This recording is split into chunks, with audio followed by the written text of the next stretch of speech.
Bonjour, très chers compatriotes. Bonjour, très chers compatriotes. Ezali wabino Pierre Mike Mulowai.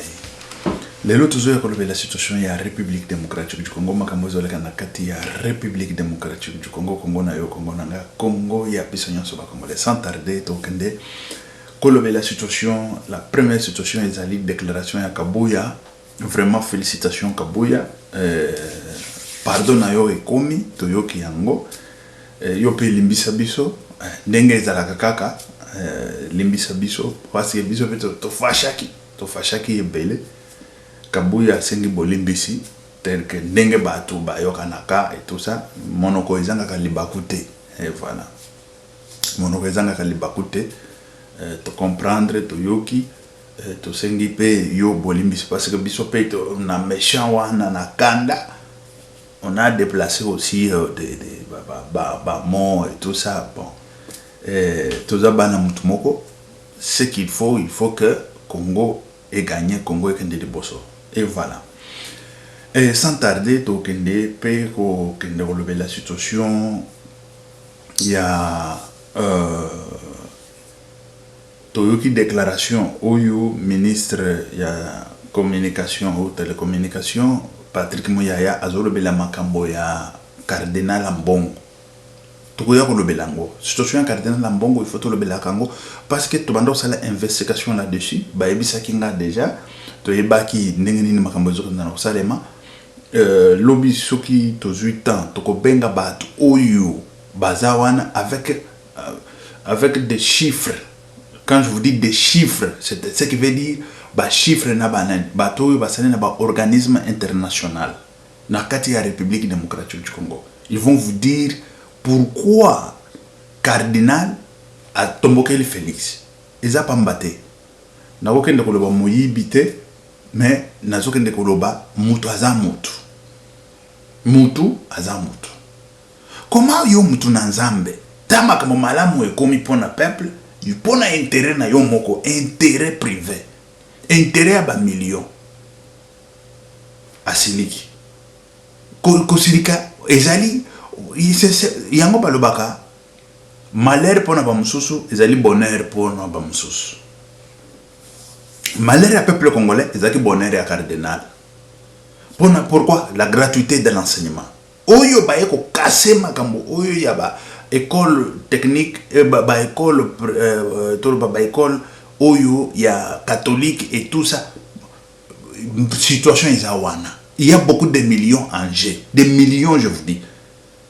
Ah oui. Ici, je vous dis, la criminologie, on l'a fait pour ça, non? Tokoya, toujours, on a des chiffres et tout ça. Ce sont des millions qui sont en jeu. Cardinal, l'Iwaya peuple congolais, malheur à peuple congolais, ils allaient bonheur naïe.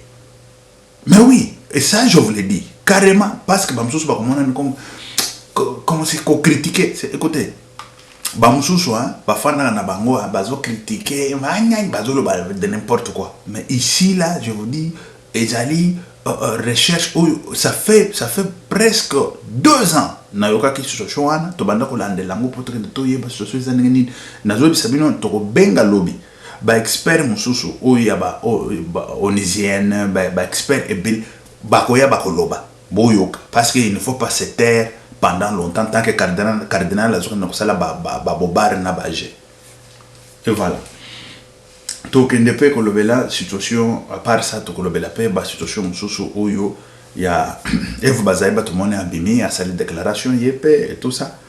Na déclaration Eve Bazaiba na ministère na ye toujours loba. Eve Bazaiba elle a travaillé mais pas à l'auteur qu'il faut. À l'auteur qu'il faut, c'est quoi? Ce qui veut dire, il faut... environnement, ce n'est plus encore environnement, il y a non, non. Environnement, il s'est changé. Il faut changer un système, changer le système et belé dans l'environnement. Environnement est comme lié à ministère des Affaires étrangères. Environnement est comme lié... Il travaille ensemble avec le ministère des Affaires étrangères, avec... la coopération internationale et nationale. Et puis, l'environnement, et comment, il faut, il y a un président, na yumbi, Ayumbi capitale ya koyamba ba président kozala na Ayumbi.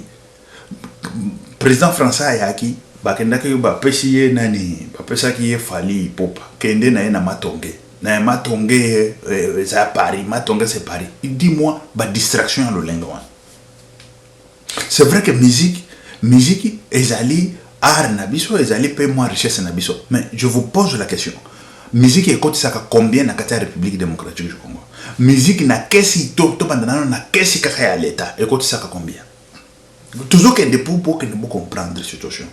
Musique na kesi ya l'État ekoti saka combien? Boba que ne baïb c'est biso que annuellement parce que tout ça se compte c'est par le temps annuel to koloba. Tous les projets de l'État, tous les projets de finances, de tout, c'est annuel. Après l'annuel, et comme à Kasoki, ils allaient ba projet, ba anti-projet, na ba projet et tout ça. Spécialiste en projet. Mais oui, tout ça, il faut que nous tournions par la et musique, c'est quoi ça combien? Et quand ça, il y a mon côté. Mais il y a côté ça, il y a makambo ba forêt, il ba pesa kabiso misolo de façon que bazo polluer planète et tout ça, tout tchaka ba courant, oyo ko aider ba tout et tout ça. Et c'est ça le combat. Toyamba ka batwana na lobaki que toyamba ka bango na forêt, po ba monaka forêt, ba yeba ke mais bato bazaka na forêt ya solo, o forêt oyo ezali na vierge, ezali forêt oyo ya Amazonie, basi ba longola ba nzete nyonso et tout ça. Mais non. Tout ça la capitale mondiale, il y a nani capitale moto construit capitale mondiale, il y a changement climatique, il y a vert, tout le capitale il y a vert na kati ya République démocratique du Congo. Mais non, ezalaki ba makambo ya bakende basaka na bango soki nini bazui président français na Matonge kende ko kobina musique na Fally et tout ça.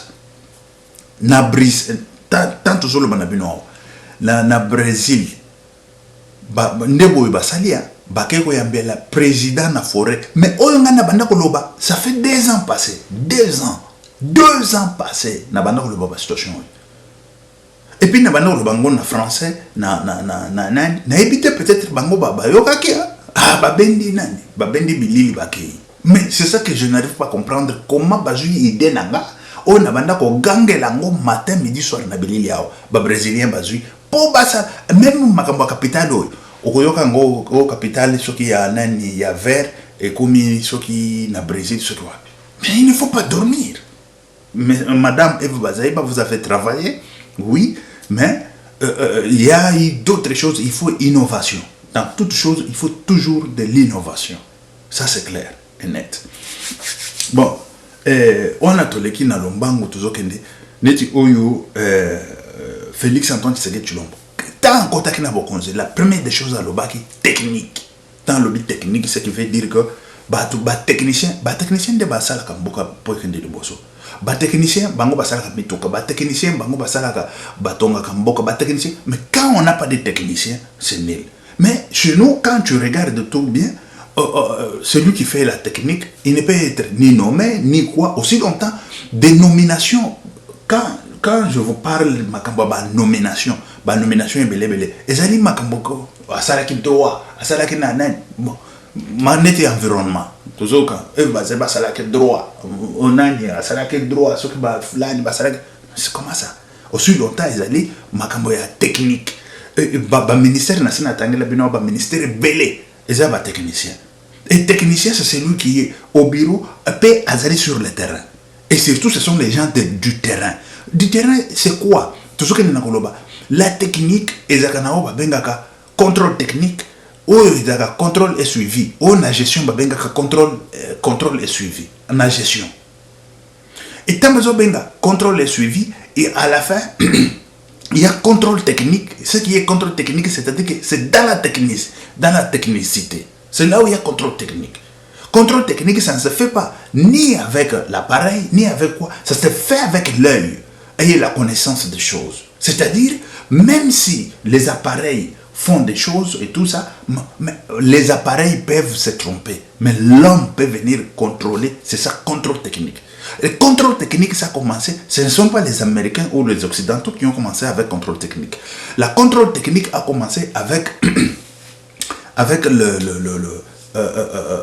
banani babenga ezali na Tokyo, oui, à Tokyo là na Japon.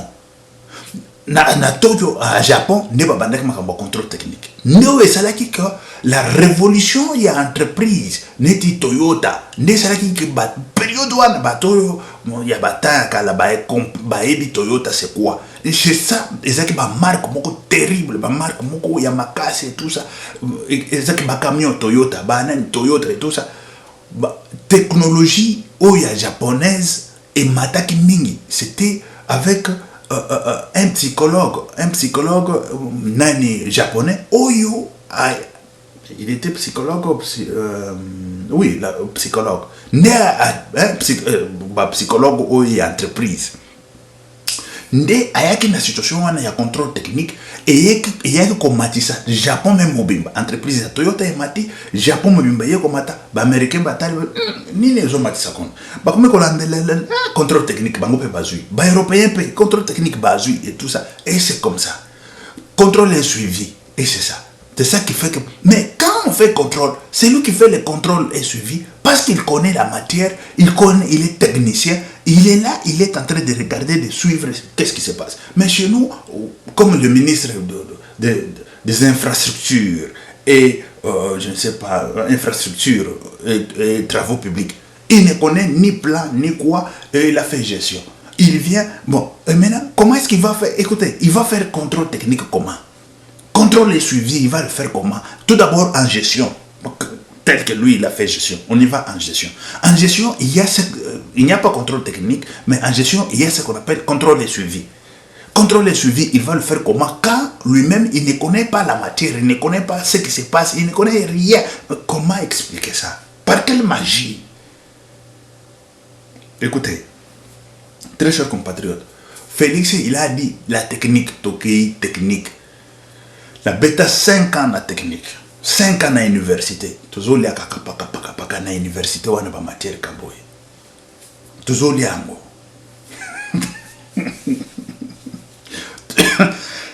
Excusez très chers compatriotes. 5 ans, mandat au Union Soyo. Bisu to zakana.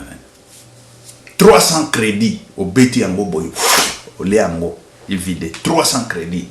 Pose 180 crédits et ça passe à Waya Osanganate. Même 60 crédits au Yapam. Même 30 crédits. Mais 300 crédits, 5 ans, il y a travail intellectuel, technique, technique. On attend la nomination de tout ça, tel que Félix l'a dit, étudier la technique. Et ça, c'est pour encourager les gens qui ont étudié la technique et les gens qui vont encore étudier la technique. On est là pour aller construire la République. Parce que nous sommes déjà experts là-bas. Na ba route, ba autoroute, ba canalisation d'eau, ba bâtiment, ba nini, tout ça, ba aéroport, il faut tout un aéroport quoi. Il faut que aéroport bon, ils ont dit, au Barça ndengeni, awa ils ont dit, piste ils ont dit, tout ça, c'est-à-dire il faut tout contrôler tout ça. Voilà. Tous les situations on a toujours que dans le bango, tout que tout le bela ba situation sikoyo, il y a cardinal. Tokoti shiko na mama na likambo ya cardinal. Cardinal, peuple congolais, il faut beaucoup de comprendre. Cardinal, ezali situation kanda e kangaye. Pona malamu ya ba congolais. Sikoyo, nenge tolobaki que quand on parle de bonheur, les uns fait le malheur aux autres. Ou le malheur des uns fait bonheur aux autres. Ce qui veut dire que le malheur du peuple congolais faisait bonheur des catholiques, faisait bonheur batiaki business na bango. Boyebi, écoutez très chers compatriotes. École quand on parle de l'école, ils ont business, l'école privée, ils ont business parce que il y a des gens qui payent l'argent et il y a les bénéficiaires de cet argent. Et ça, c'est clair. J'ai donné cours dans la République démocratique du Congo quand j'étais encore jeune. On a fini très très jeune là, diplôme d'état boyo. On a bandé qu'on sa cours cours dans l'école primaire. Cours tu peux ça dans l'école primaire. Il y a premier mois moi moko banda ko futa biso et comme ba mom susu ba boyi ko futa biso. oyo eza moi parenthèse nazotia mpona kende koyebisa bino même ya eloko mosusu bazokende na koloba justice na kati ya république démocratique du Congo ekozalaka malamu te. Mais non, c'est faux.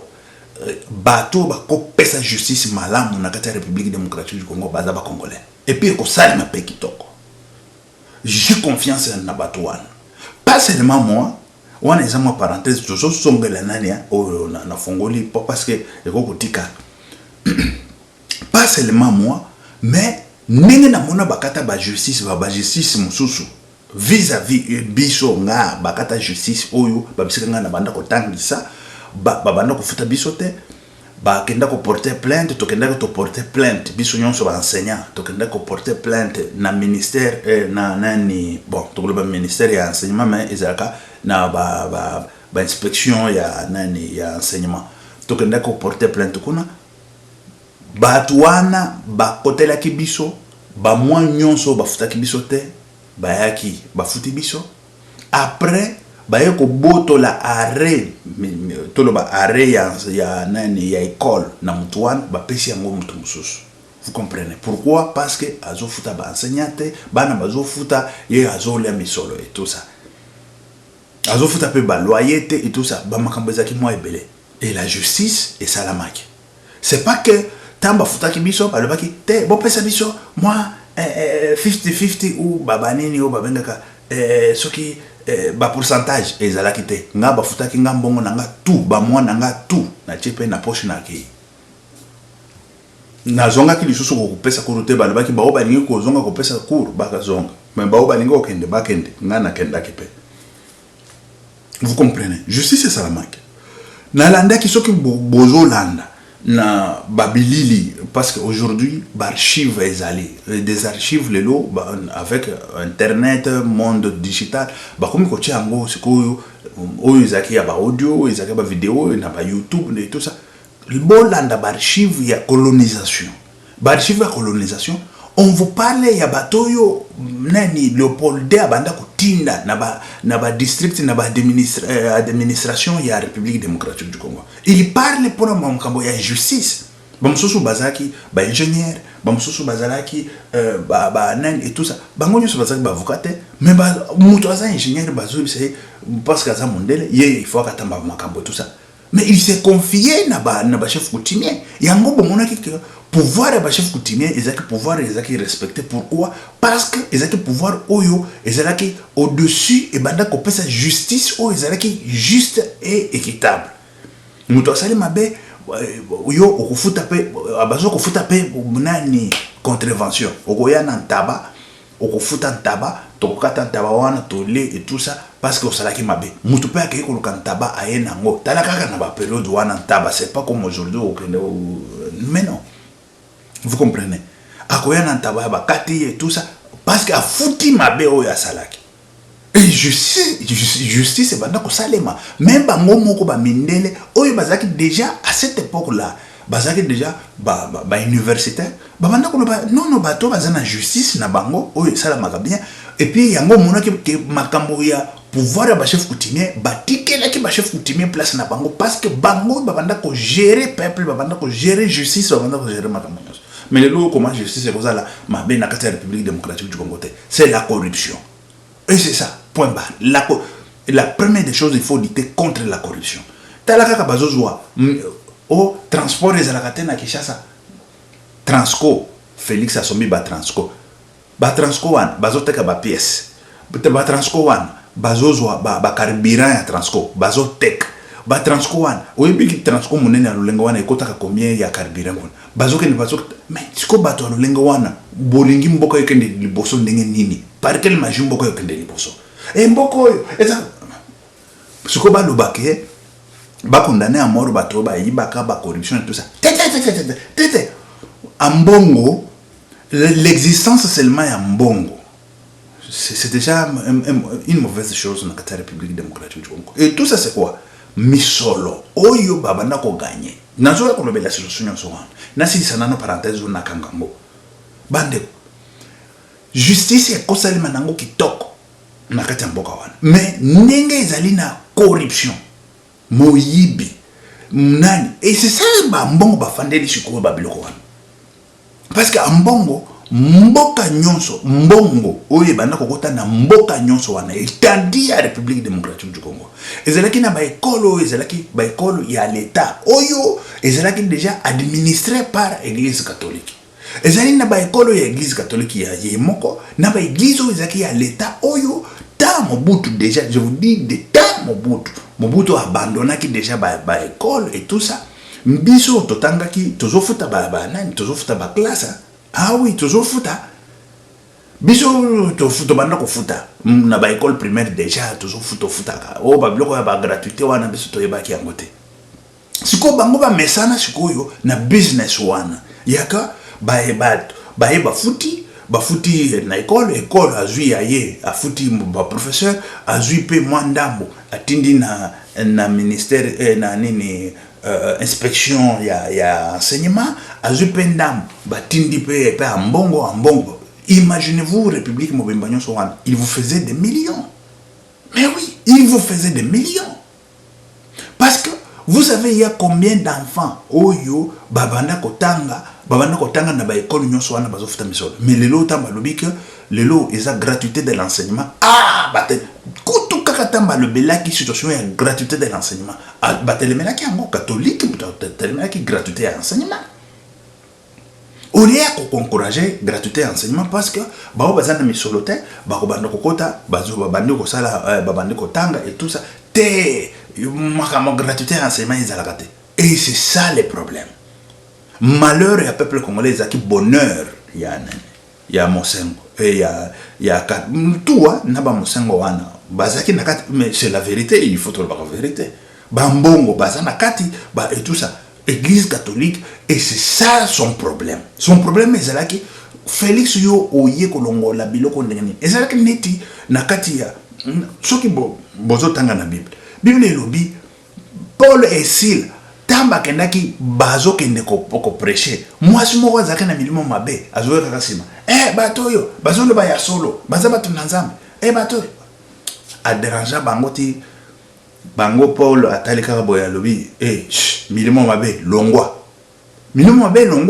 mais bato wana ndenge babanda ko vivre na milimo mabe wana pesa ka bango misolo tamba zolo baba makambo bazo pesa bango ba misolo et tout ça basiliki comment est-ce que milimo mabe oyo ko benga nango siko to kolia ndenge nini mbongo ko ya ndenge nini nde situation oyo bozo mona ambongo azanango. Mais oui, mais nous sommes des intellos. Il faut déjà qu'on raisonner. Mais qu'est-ce qui se passe là-bas? Qu'est-ce qui se passe là-bas? C'est ça. Ce n'est pas que je suis en train d'analyser. On a analysé, ça fait déjà une année. Tobanda ko analyser na ba expert mususu. Oyo bazali sur place na kati ya République démocratique du Congo. Quand je vous dis des experts, bazaba experts oyo ba travailler na ba kati ya ba ONU, na ba organisation internationale wana, ba travailler et tout ça. Bango bazoloba, et c'est ça le problème. C'est là où se trouve le problème. À la prochaine émission, ce sont des médecins. Ce sont des médecins, spécialistes dans le kiri et tout ça. Bokoyoka, que situation na zolo baiza solo ou eza lokota. Et voilà. C'est ça la situation ya Mbongo. Boyeba que Mbongo, il y a comme politicien, il y a où Église catholique est comme plateforme politique ou est comme matinale politique ou est comme politique ce qu'il y a comme nani ou a comme gérer la République. Bon, et le problème c'est l'argent. Il y a gratuité à enseignement et c'est ça bakati bango kwanga quoi il faut bakata bango kwanga kaka libela basi bakati bango kaka kwanga et c'est katami pe libela. Et voilà ce que toujours qu'il y a dans la situation. Il y a économie. Quand on parle de l'économie, makambo sécuritaire, et tout ça. Le président de la République, il veut construire la République. Maintenant, le travail commence. Et le travail qui commence, et ce travail, le PIB de la République démocratique du Congo va croître. Et c'est quoi? Sur base de quoi? Quel est le type de travail? C'est ça. La première des choses, c'est le travail d'urbanisation et le travail je dirais, désengorger, hein, c'est comme ça, non? Désengorger la province et tout ça. Il y a Misala, il y a Banzela.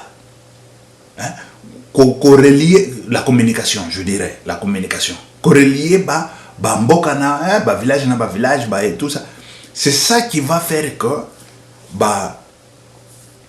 commerce na ya peuple congolais et que ne liboso et ça la fluide. Quand on dit fluide, ce qui veut dire ezala na vitesse et puis abondance ezalaka misala oyo ezosalema na zamba na village et tout ça et banda ko tindika ngo bazotindika marchandise na bango ezokoma sans problème na capital ezokenda koteka sikoyo so marchandise ekomi ebele ekomi que biloko ekokitatalo tant biloko ekokitatalo déjà makambo $, et tout ça bon mona ndenge yango moko banda kokita. Pourquoi? Parce que le peuple, et surtout nakati au fin fond il y a la République démocratique du Congo, ils n'ont pas besoin de dollars, ils ont besoin de francs congolais. Parce que bango ceux qui ont francs congolais nae ake asombi moi liputa ake asombi moi mafuta nae asombi moi nini nae aye alambi nandako. Il n'a pas besoin de dollars. Et ceux qui attaquent ba marchandise nae azana besoin de francs congolais nae. Vous comprenez? Parce que asala ba besoin nae et tout ça. Mais sikoyo babiloko tokobanda kosomba ka babiloko lisusu libanda te babiloko ebele ekobanda kosomba ma babiloko ya kati ya République démocratique du Congo produit ya première nécessité ko za produit agricole et surtout to produit agricole et ko za produit ya République démocratique du Congo o ezota au fin fond ya République démocratique du Congo, ce qui veut dire l'argent va tourner en République démocratique du Congo. Mais avec quoi? Avec infrastructure routière.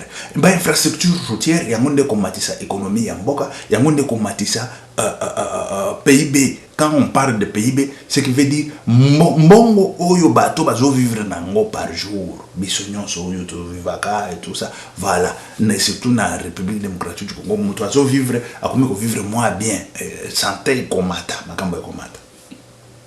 Et pourquoi je dis ça? Parce que aujourd'hui, là, quand je parle à Makamwanzela, on va faire de bonnes routes. Ça, c'est un.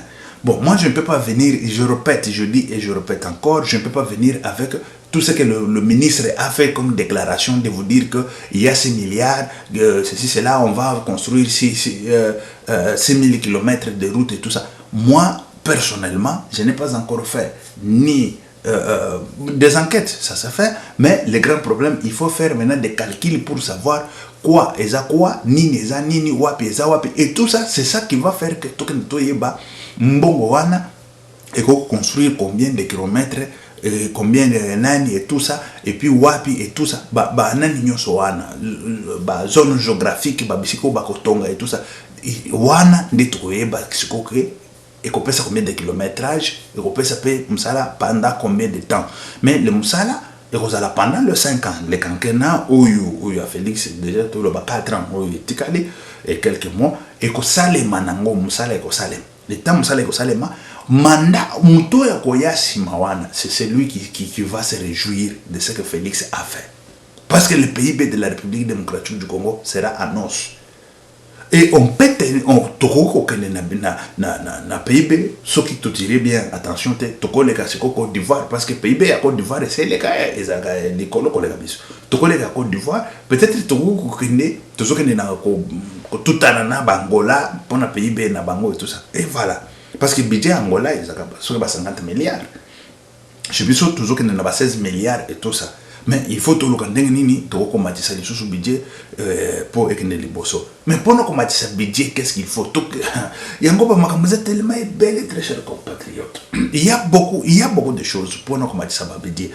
Budget à la République démocratique du Congo. Budget à la République démocratique du Congo. Il faut que le total sur le plan tout d'abord où il y a la corruption, c'est vrai, mais il y a la corruption et belé nanon et si la tête.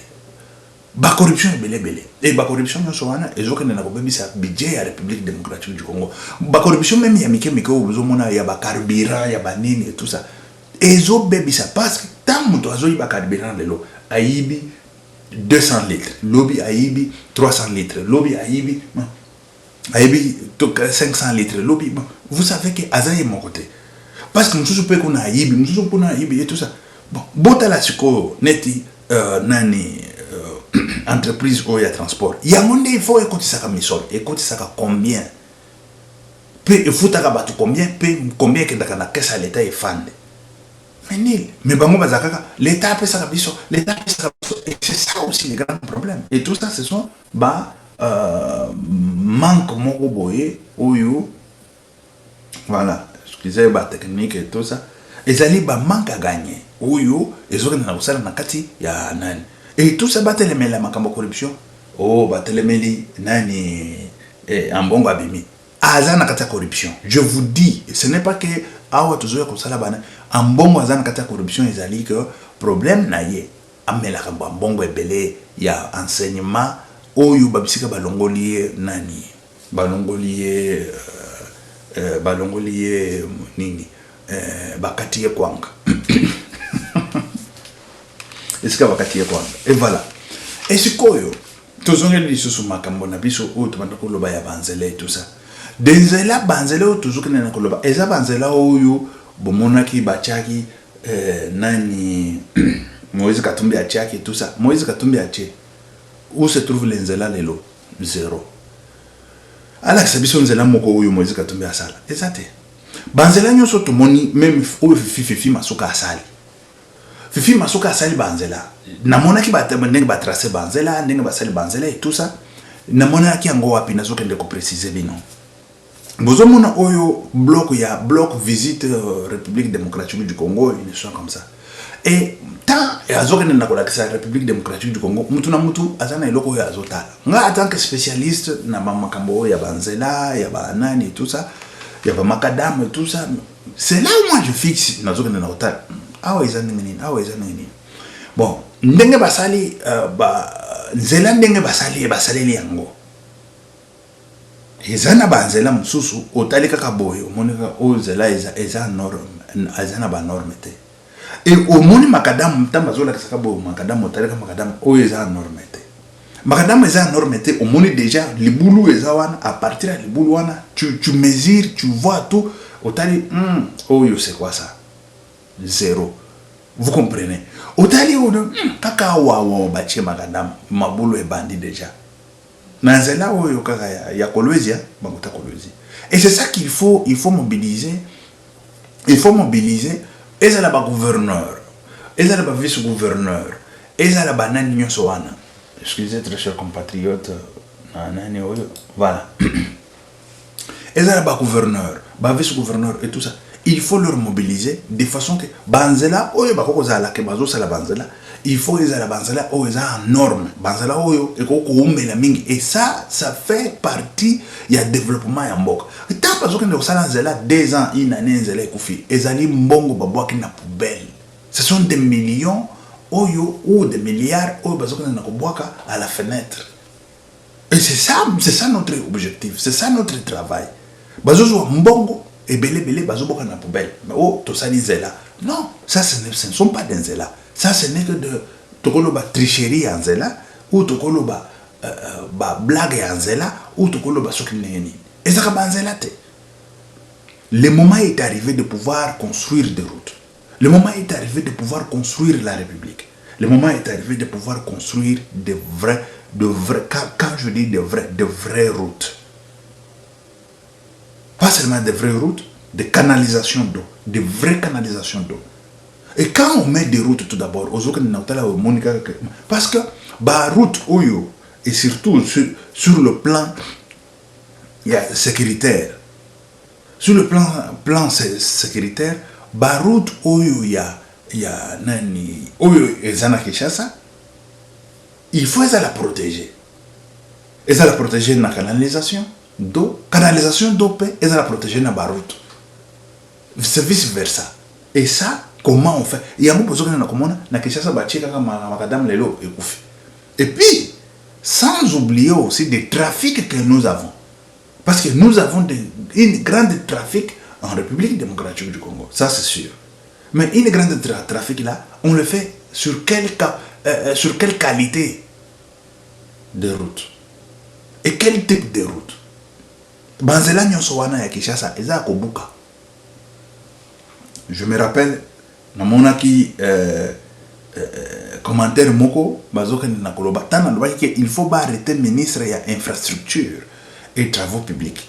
Il faut arrêter. Bakanga ye pourquoi? Parce que azali asali misala oyo ezali mabe. Il faut arrêter bakanga ye bakanga tina ba entreprise nyonso. Bakanga bango bakende boloko bakende prison. Na moni commentaire moko bazotia comment bakanga bango mbongo bonga kite comment bakende bakanga bango.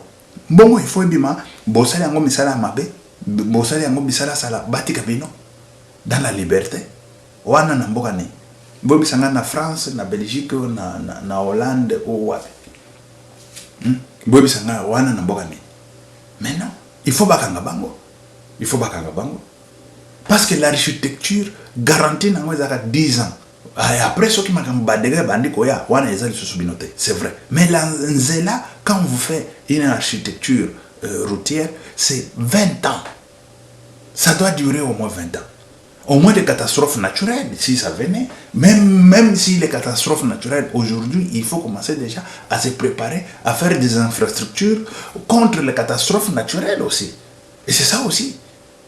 Quand on fait des infrastructures, compte tenu aussi des catastrophes naturelles, ce qui veut dire qu'il faut qu'on ait déjà, qu'on s'arrête à Babiloko Moussoussou, et d'aller dans la mesure Moussoussou. Babiloko Moussoussou, et c'est ça.